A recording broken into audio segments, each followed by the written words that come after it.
Hello everyone, my name is Jay Desai. I am a chartered accountant and a content creator. और ये video में मैं आपको आने वाले नए फाइनेंशियल ईयर मतलब 2023-24 में टैक्स प्लानिंग कैसे करेंगे उसके लिए कुछ स्मार्ट टिप्स दूंगा। तो ये वीडियो को एंड तक जरूर देखना।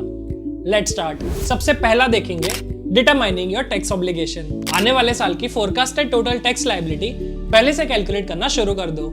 This will give you a good sense of how much you can claim as a maximum deduction. Then divide your entire tax saving investments into 12 equal payments. और ये payments को अप्रैल से ही करना शुरू कर दो। This will ease your financial strain जो आपको एंड ऑफ द ईयर में नॉर्मली होता रहता है। Number 2, tax slabs. ये डिस्कस करना भी बहुत इंपॉर्टेंट है कि as per the recent budget updates income tax slabs new regime और ओल्ड रेजिम दोनों के लिए मॉडिफाई किए गए हैं। ये चेंजेस होने के बाद न्यू टैक्स स्लैब्स कुछ ऐसे दिखेंगे। एक बहुत ही एक्साइटिंग अपडेट न्यू रेजिम में आया है। अगर आपकी टैक्सेबल इनकम 7.5 लाख तक है तो आपको एक भी रुपए टैक्स नहीं देना पड़ेगा। ऐसा इसीलिए क्योंकि पहले तो आपको 50,000 rupees as a standard deduction मिल जाता है, which will reduce our taxable income to 7 lakhs। And as per the recent update जिनकी टैक्सेबल इनकम 7 लाख या उससे कम है उन्हें 25,000 रुपीज का रिबेट मिल जाएगा। This will effectively make your tax liability 0।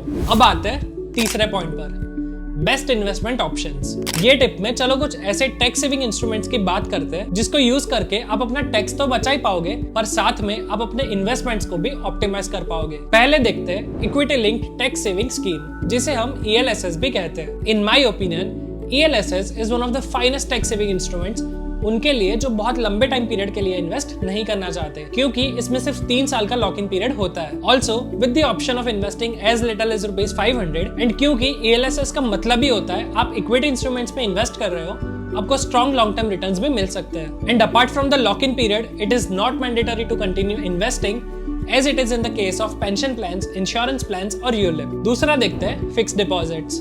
Banks और NBFCs आपको टैक्स सेविंग फिक्स्ड डिपॉजिट का इन्वेस्टमेंट ऑप्शन भी ऑफर करती है। A tax saver FD has a lock-in period of 5 years and offers a higher rate of interest than a regular savings account. Plus, it offers a deduction under Section 80C up to ₹1.5 lakhs annually। मतलब guaranteed और systematic returns के साथ-साथ tax की बचत भी। And fixed deposits के लिए you can check AU small finance bank FD options which gives higher interest rates. तीसरा देखते हैं नेशनल पेंशन स्कीम। NPS एक वॉलंटरी रिटायरमेंट सेविंग स्कीम होती है that helps you stay secure in your old age. The scheme is available for all citizens of India including NRIs. Under Section 80CCD 1B, a deduction of up to ₹50,000 in NPS Tier 1 account is available exclusively to NPS subscribers. Also, what is important to note here is that this is over and above the deduction of ₹1.5 lakhs available under Section 80C. Apart from this, और भी कई सारे deductions हैं जो आप claim कर सकते हो, जैसे PPF, सुकन्या समृद्धि योजना, NSC, etc. पर ये वीडियो के लिए इतना ही। I hope you liked this video and learned something new as well. For more such informational videos, subscribe to AU Small Finance Bank's YouTube channel and we will see you in the next video.